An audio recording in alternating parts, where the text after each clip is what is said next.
ناداں چند کلیوں پر قناعت کر گیا، ورنہ گلشن میں علاج تنگی داماں بھی ہے۔ یہ تاجدار کائنات کی چوکھٹ ہے، اس دروازے پر منگتوں کو صرف بھیک نہیں ملتی، یہاں آقا پہلے جولی دیتے ہیں پھر بھیک لیتے ہیں۔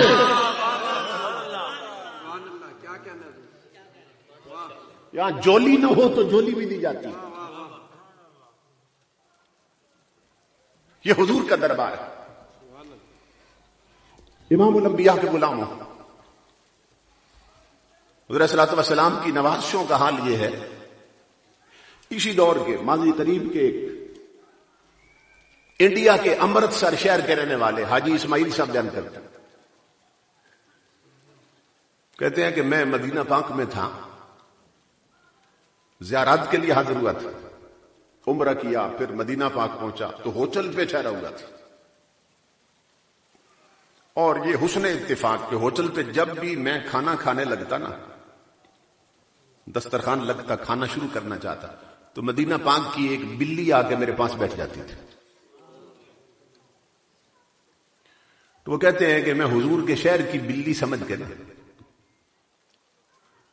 کھانا خود بعد میں کھاتا، اسے پہلے خدمت کرتا، کیونکہ جنہیں عشق ہے نا حضور کے ساتھ، وہ تو مدینہ کی گلی کے کتوں سے بھی محبت کرتے ہیں۔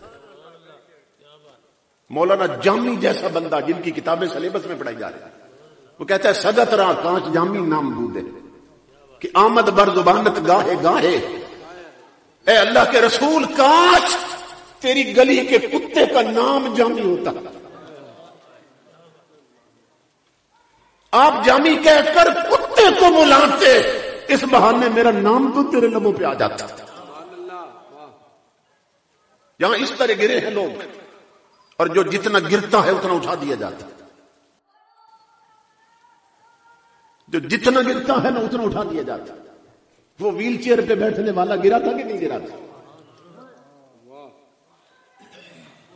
سمجھ رہے؟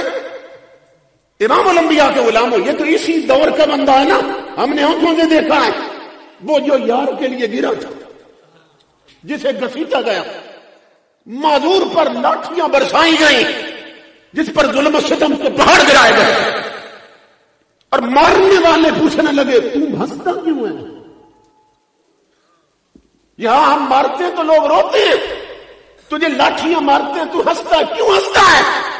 اس عاشق رسول کا جواب یہ تھا، سنو تم بھی ڈیوٹی پہ ہو، میں بھی اپنی ڈیوٹی پہ ہوں، لیکن جن کی نوکری تم کر رہے ہو تمہیں نہیں دیکھ رہے، جس کی میں کر رہا ہوں وہ مجھے دیکھ رہا ہے۔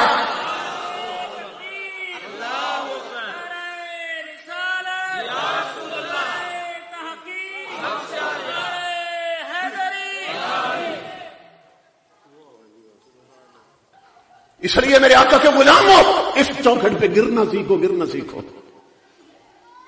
جہاں جو اپنے آپ کو مٹا دیتا ہے اسی کو انمٹ بنا دیا جاتا ہے۔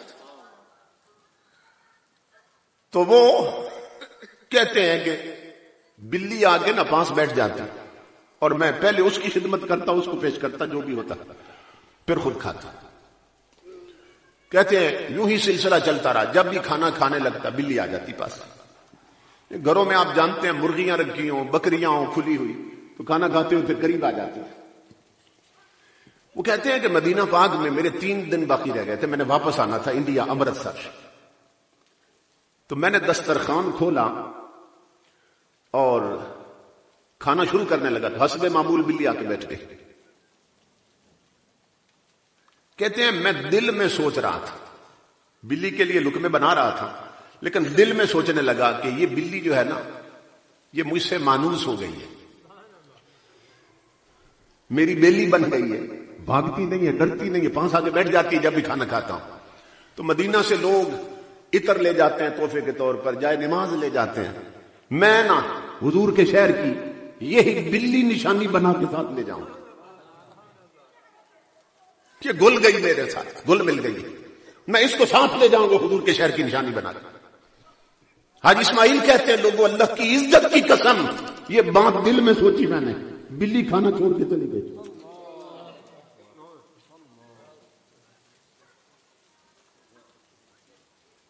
وہ کتنے احمق ہیں جو کہتے ہیں نبی کو دیوار کے پیچھے کی خبر نہیں ہے. وہ کہتے ہیں دل میں سوچا بلی کو لے جاؤں گا انڈیا. بلی کھانا چھوڑ کے چلی گئی. مجھے نہیں سمجھ آئی بلی کیوں چلی گئی. کہتے ہیں کھانا میں کھا چکا تو مسجد نبوی سے نا اذان کی آواز آئی. تو میرا معمول تھا ہر نماز پڑھتا تھا مسجد میں جا کے, اور نماز کے آخر میں نا حضور کی جالیوں پہ سلام پیش کر کے پھر آتا تھا واپس. حاجی اسماعیل کہتے ہیں کہ جب مسجد میں نماز پڑھ کے جالیوں پہ حاضر ہوا تو وہی بلی جالیوں کے ساتھ لگی بیٹھی تھی. کہتے ہیں مجھے پھر بھی نہیں سمجھ آئی. واپس آ گیا, اگلی اذان ہوئی, نماز پڑھنے گیا, پھر جالیوں پہ حاضری دی, بلی وہیں بیٹھی. عشاء کے وقت گیا, بلی پھر وہیں بیٹھی تھی. کہتے ہیں میں سمجھ گیا کہ اس کا مطلب یہ ہے کہ بلی کو جب بھوک لگتی ہے نا تو پھر کھانے پینے کے لیے ہوٹلوں پہ چلی جاتی ہے, لیکن جب پیٹ بھر لیتی ہے تو پھر اس کا مستقل مقام یہ ہے یہاں آ کے بیٹھ جاتی ہے. اس کا مطلب یہ پکی جگہ ہے اس کے بیٹھنے کی. حاجی اسماعیل کہتے ہیں مدینہ میں آخری رات تھی میری, اور میں نے مدینہ پاک سے ایک پنجرا بھی خرید لیا تھا کہ صبح اس بلی کو آخری سلام پیش کرنے آنا تو ہے, تو یہ جالیوں پہ تو ہوتی ہے, تو یہیں سے پکڑ کے نہیں سے انڈیا لے جاؤں گا. پکا پروگرام بنا چکا, اسی دور کا بندہ ہے. وہ کہتے ہیں لوگوں اللہ کی عزت کی قسم رات کو جب ہوٹل پہ سو گیا, میں تو سو گیا مگر میری قسمت جاگ گئی. میں نے خواب میں دیکھا امام الانبیاء تشریف لا رہے ہیں. زندگی میں پہلی بار جمال یار دیکھا. میں قدموں پہ گرا, میں نے عرض کی مدینے والے میرے آقا بڑا کرم کر دیا آپ نے, مجھے اپنا دیدار عطا کر دیا. امام الانبیاء نے فرمایا حاجی اسماعیل سننا غور سے, کہا تو اس لائق نہیں تھا تجھے دیدار کرایا جاتا, مگر مجھے آنا پڑا. حضور نے فرمایا, میں نے خواب میں عرض کیا آقا کیسے تشریف لائے؟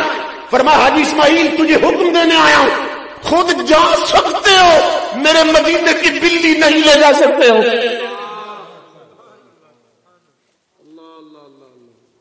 کرم نوازیاں دیکھیے حضور کی. خود جا سکتے ہو, حضور نے فرمایا, بلی نہیں لے جا سکتے ہو. حاجی اسماعیل کہتے ہیں خواب میں قدموں پہ گرا, میں نے عرض کیا اللہ کے حبیب یہ بات تو میں نے کسی سے ذکر ہی نہیں کی, یہ تو بتایا تک نہیں میں نے کسی کو. آقا آپ کو کس نے بتا دیا؟ امام الانبیاء نے فرمایا حاجی اسماعیل صرف آج کی بات نہیں ہے, 3 دن ہو گئے وہ بلی کچھ کھائے پیے بغیر میری جالیوں سے لپٹ کے رو رہی ہے, اور عرض کر رہی ہے مدینے والے مجھے تیرے شہر سے جدا کر رہا ہے. میرے آقا مجھے انڈیا لے جانا چاہتا ہے, میں مر جاؤں گی مدینہ چھوٹتے ہی. میرے آقا میرا لٹتا ہوا گھر بچا لیں, مجھے اپنے سے جدا نہ ہونے دیں. امام الانبیاء نے فرمایا خود جا سکتے ہو, بلی نہیں لے جا سکتے ہو. میرے آقا کے غلاموں سوچو, اور جس نبی کے در پر بلیاں صدا لگائیں تو ان کی بھی سن لی جائے. اس دروازے پر اگر قوم کی بیٹیاں آواز دیں گی مدینے سے خراب کیوں نہیں آئے گی؟ لیکن سوال یہ ہے بیٹیاں بیٹیاں بن کے دکھائیں تو صحیح. اگر بیٹیوں کے دوپٹے اتر جائیں, اگر وہ میک اپ کر کے اور بازاروں میں پھریں, اگر ویڈیو اور فلمیں بنانے میں فخر سمجھیں, اگر جوانوں کے ہاتھ میں ٹچ موبائل ہو اور 24 گھنٹے آنکھوں کی بدکاری میں مبتلا رہے, اگر بہو بیٹیوں کے ہاتھ میں رومانٹک ناول ہو, فاطمہ زہرا کی سیرت کی کتابیں نہ رہے, تو پھر بیٹیاں امت کی ہو کے بھی بیٹیاں نہیں رہتی.